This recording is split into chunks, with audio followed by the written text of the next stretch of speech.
There we go. In the name of the Father, and of the Son, and of the Holy Spirit. Amen. So, let's see whether this is working yet. I think it is. It should be. I'll just refresh this again. It takes about a minute to come through on my screen here, so I can see if there's anybody around. Well, I'm just talking to myself. Oh, there we go. Great big picture of my face cluttering up this whole screen. There we are. So, I think it's a little bit low. Let's just put that back a bit. And that should be a bit better. Yep, that looks better to me. So I hope everybody is well. As you can see, there's sunshine pouring through the window here, which is good. I can see Father Ian is there. Good morning. I saw your email last night and I'll reply to it later on today. Dana, you're around. That's good. Both of you two, number one, what are they called? Crowns on your heads. Helia, you're around this morning as well. That's nice. I hope you're well. And that in faraway Welsh Wales, that it's a lovely day, not pouring with rain. It's very chilly here today. Well, very chilly for England anyway. It's -1, just over -1 in my garden.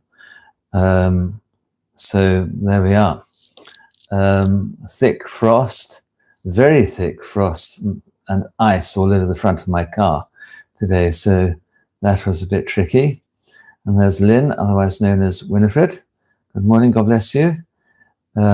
Right. Well, without any further ado, let's get cracking.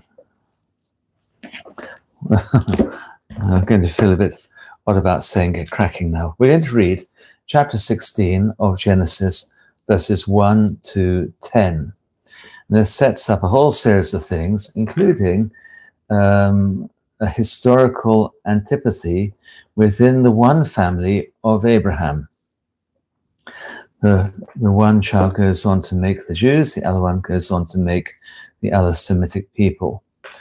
Now Sarai, Abraham's wife, bore him no children, but she had an Egyptian maidservant whose name was Hagar. So Sarai said to Abraham, "See now, the Lord has restrained me from bearing children. Go in to my maid, perhaps I shall obtain children by her." Thus Abraham obeyed the voice of Sarah. Then Sarah, Abraham's wife, took Hagar, her maid, the Egyptian, and gave her to her husband Abraham to be his wife, after Abraham dwelt 10 years in the land of Canaan. So he went into Hagar, and she conceived. And when she saw she had conceived, her mistress became despised in her eyes. And Sarai said to Abraham, "My wrong be upon you. I gave my maid into your embrace, and when she saw she had conceived, I became despised in her eyes. May God judge between you and me." Thus Abraham said to Sarah, "Indeed, your maid is in your hand. Do with her as you please." So when Sarah dealt harshly with her, she fled from her presence. Now the angel of the Lord found her by a spring of water in the wilderness by the spring on the way to Shur.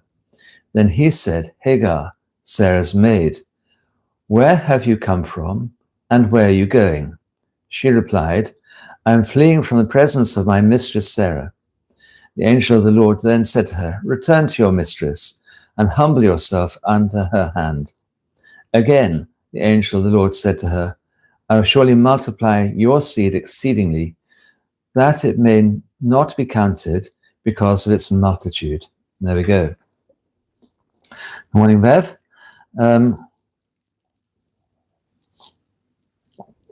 All these unhappy families. So verses 1 to 2. Now Sarai, Abraham's wife, bore him no children, but she had an Egyptian maidservant whose name was Hagar. So Sarah said to Abraham, "See now, the Lord has restrained me from bearing children. Go into my maid, perhaps I can obtain children by her." Thus Abraham obeyed the voice of Sarah. So Sarah is taking matters into her own hand. And she does so in a clumsy way. Instead of being patient and really waiting upon the Lord, even though both of them are in extreme old age, the one is in his 80s, the other one in 60s, she has a maidservant, probably a slave, said to be an Egyptian. Now that is quite interesting because where she ends up going makes it look as if she's not actually heading off towards Egypt. She's heading off to the southern point of the Arabian, not the Arabian Peninsula, but of Sinai, or even into the northern part of Arabia.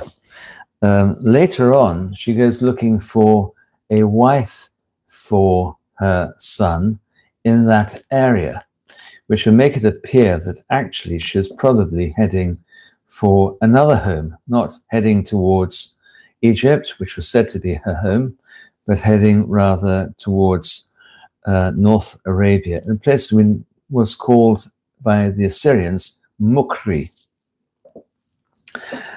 Now, the whole idea about Sarai giving Hagar to Abraham was that Hagar belonged to Sarai. Therefore, any offspring that Hagar had also belonged to Sarai. Okay, so it's a horrible thing, really. This poor, probably very young woman, away from home, probably a slave, is then given to an old man to have children by him. Of course, Abraham is a man of very high status, even in his own time. So any children that she would have would put her into high status as well. But Sarai is claiming that Hagar's child will be her own. And they do something you'll see before very long, next week, probably, that makes this appear to be Sarai's child rather than Hagar's. Okay. We cannot judge people of their time by our own ways, but this does sound to me to be a really terrible thing. Verses 3 to 5. Then Sarai, Abraham's wife, took Hagar, her maid, the Egyptian, and gave her to her husband to be his wife, after Abraham dwelt 10 years in the land of Canaan. So he went into Hagar, and she conceived, and when she saw she had conceived, her mistress became despised in her eyes.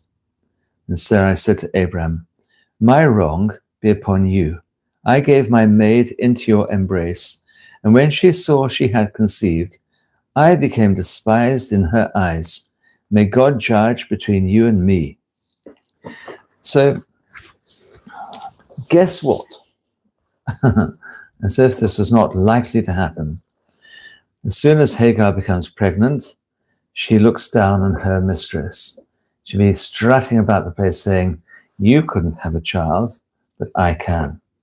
I'm going to provide Abraham's posterity, and my family is going to inherit all of this. And you are not going to inherit nothing." And this attitude, Sarai clearly thinks Abraham has encouraged, because she's very cross with Abraham. She's cross with her maid, but she's even more cross with Abraham. And she says, because of this haughty behavior of Hagar, foolish girl, she says to Abraham, "God will punish you for this." That's what is meant, really. May God judge between you and me. You wait and see. God will punish you for this. She doesn't, on the other hand, at that point, seek any sort of revenge. She's just extremely upset to be pushed off her own lofty throne. So, verse 6. Thus Abraham said to Sarai, "Indeed, your maid is in your hand. Do with her as you please." So when Sarai dealt harshly with her, she fled from her presence. morning, Frank, and good morning, Anton. Nice to see you both. Happy Tuesday, Anton. We haven't yet. No, today is not Tuesday, Anton. What's got into you? Today's Wednesday. Oh my goodness.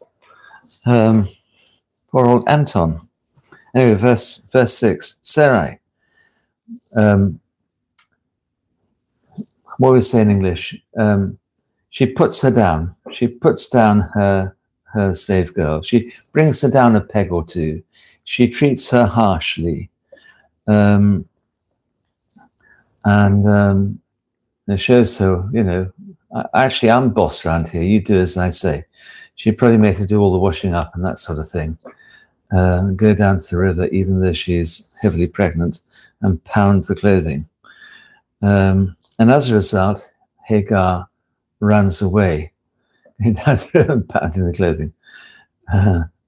That's a scene from my youth. It really is. I used to see the women frequently down by the river. They get a rock and a big bar of soap and scrub the soap onto it. And boom, boom, boom, boom, boom. Sometimes even hitting the clothes with another rock. There's no wonder all their clothes are in rags. Okay, they took her down a peg or two, and Hagar runs off. She has enough of this and goes away. Verse 7 and 8. Now the angel of the Lord found her by a spring of water in the wilderness, by the spring, on the way to Shur. Then he said, Hagar, Sarai's maid, where have you come from and where are you going? She replied, I am fleeing from the presence of my mistress Sarai. Now it's quite interesting there. First of all, we have the angel of the Lord. And then I'm going to come back onto that in a moment. And then, Anton, I think you might need a holiday. One of your 50 or so you take per year. Anton is a one-man climatic change disaster.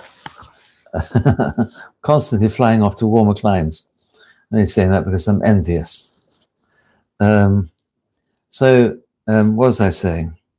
Yeah, the angel of the Lord actually says to Hagar, hey, Hagar, Sarah's maid. And Hagar answers, oh yeah, I am Sarah's maid. I'm running away from my mistress. Okay? And so nobody's any disagreement about where she actually belongs. She needs to go back home. And it rather appears that Hagar has run away. She's heading towards her parents' home, but she hasn't got there. She's in the wilderness. She's by a spring. She's a single woman, and she is heavily pregnant. She is pregnant. Now, all of these things put her into a terribly, terribly vulnerable position. And this very vulnerable woman is the person that the angel of the Lord comes to. I think we can often say that God comes to us when we are at our lowest, or he comes to the people who are at their lowest point, where everything seems lost. And who is it who actually comes? Well, it said the angel of the Lord. Now, the angel of the Lord, Hagar realizes in verse 13, which we'll look at tomorrow, inshallah, Hagar realizes it's actually God. So the angel of the Lord is, of course, Jesus. So you have God the Father, the angel of the Lord, which is Christ. Now, the angel of the Lord appears 9 times, including this time, in the Old Testament.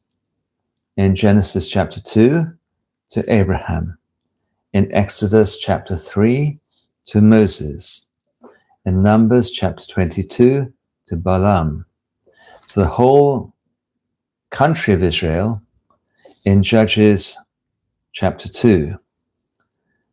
The angel of the Lord appears to Gideon in Judges chapter 6.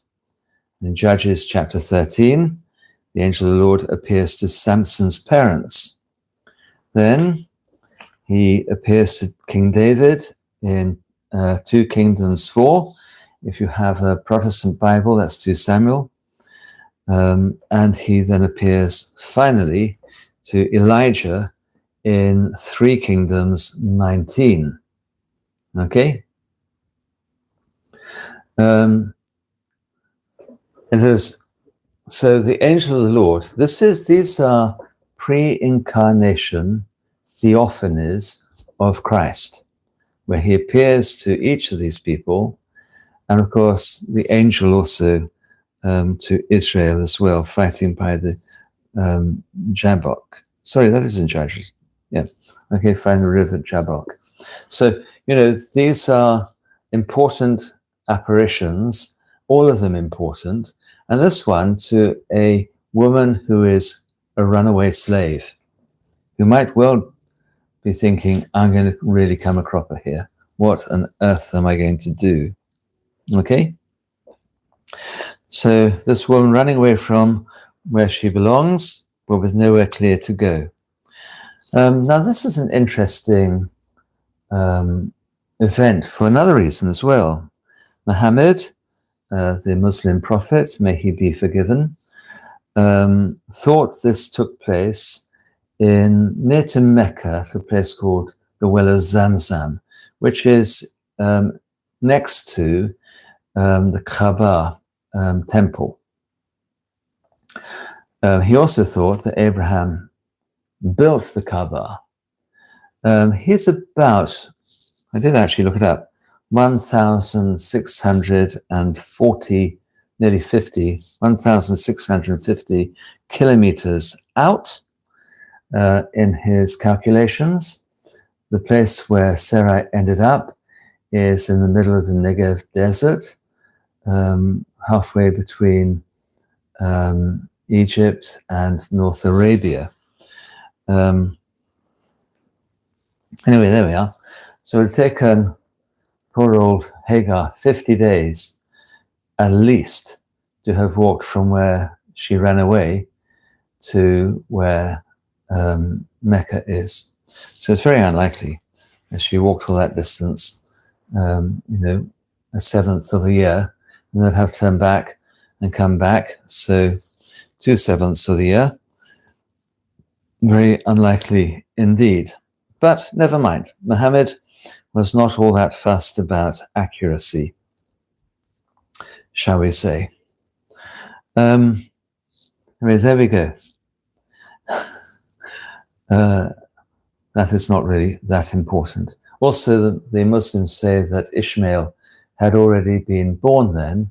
And the reason why it's called Zamzam is that he was saying Zam, Zam, Zam, Zam, Zam, and kicking with his feet and revealed a well. That's a huge well, as it turns out. It's the reason why Mecca is where Mecca is. There are there's a little place called Al-Kadesh in the middle of the Negev, which is an interesting little place. I looked it up on Google Earth earlier on to see where it was. And Hagar is somewhat to the west of that, about 12 miles west of there. The only thing I really remember about this little well, not Hagar's number one in Kadesh, is that Beersheba, I think, is that it has a motor mechanic. It's a wonderfully ordinary thing. Okay.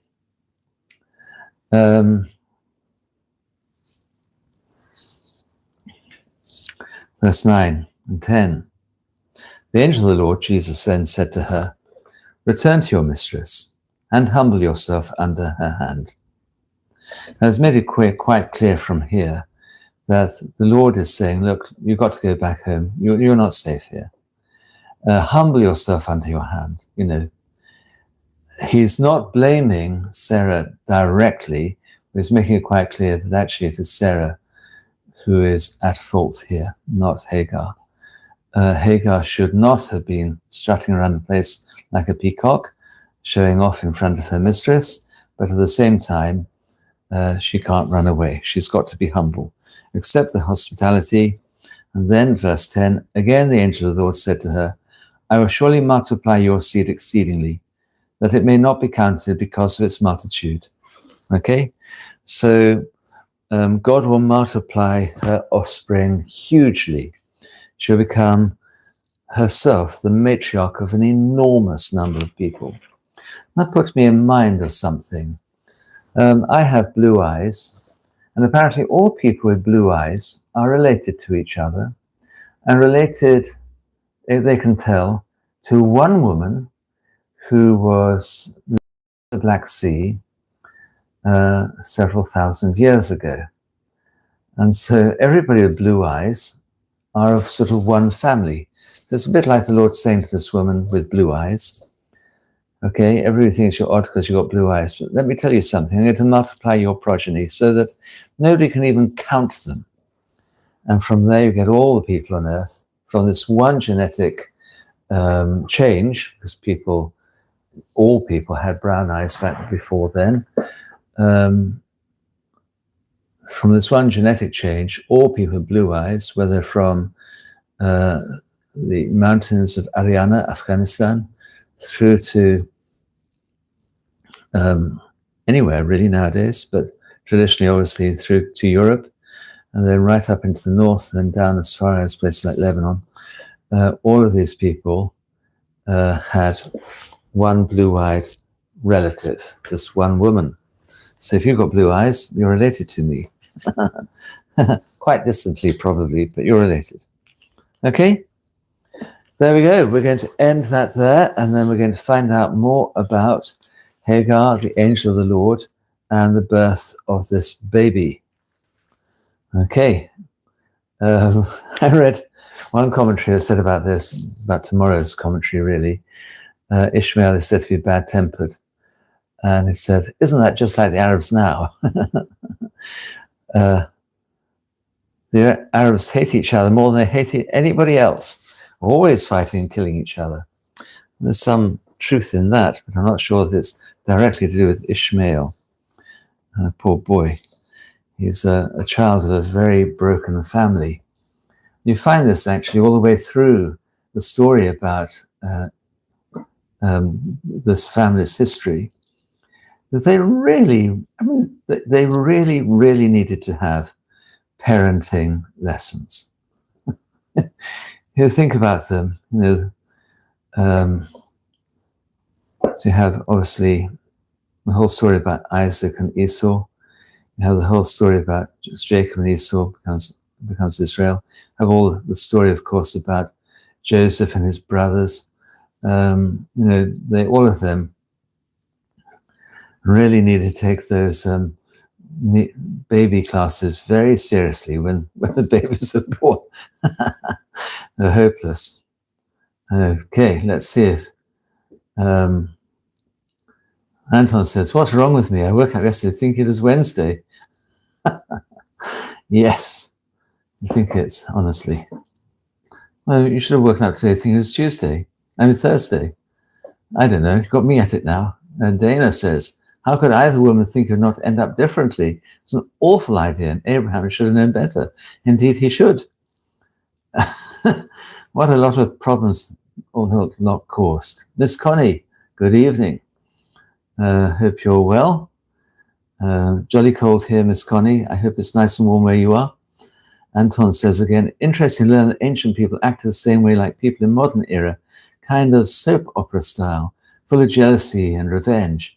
Well, actually, there's no revenge, not here, but there's lots of jealousy and getting their own back, and pulling each other down. And that's rather. My father used to like watching Coronation Street. Whenever I went to stay, he'd say, "Oh, it's so real to life." I said, "That is not real to life at all. The entire street of people would be having corporate nervous breakdowns. It'd all be in some institution." Anyway, but yes, there we go. Miss Connie says, blue eyes here. Woohoo! So Dana, woohoo! Ah, dear, what a funny nonsense here. Right, well, that's enough of blue eyes. Baby blue or whatever. I think all of my family have much nicer blue eyes than I have. They're darker blue. So my older brother who's got very, very, very, very light blue eyes. Quite startling. I have some bog standard eyes, really. There we are. Oh, yes. We need to pray. So I'd like you to pray, please, for Terry and for Philip, both of whom are poorly, for Theodora, Angeliki, Satira, for John and his brother, Alex, for Hilary, Daniel. I still need to contact his grandmother, see how he is, for the other Daniel, and David, Ita, who's improving, for Dorothy, who's not going to improve, for Theseus. I need to find out how he's getting on as well. For Nicoletta and Nicoletta, not too bad. For Aaron's Joseph, for Dina's Simon, for Georgia, for Jane, Johan, and Fedor. Okay, so pray for all of those, please, and pray for each other. And I pray for you. May God bless you. And I hope that you have a good day.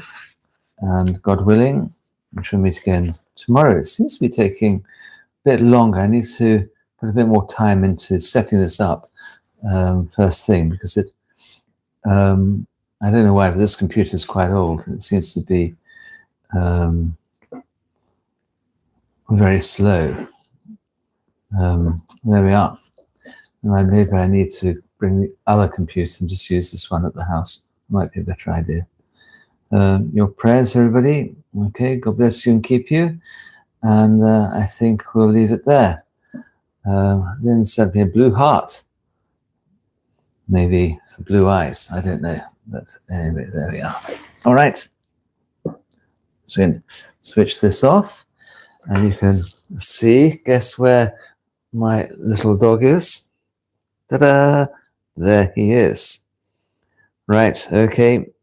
God bless you all and keep you. If you like this, please put a thumbs up. If you detested it, please put a thumbs down. You can share it. You can, what's the word I'm wanting? You can subscribe and click that bell and do all sorts of other cheery things like that. Okay? God willing, we shall meet again tomorrow.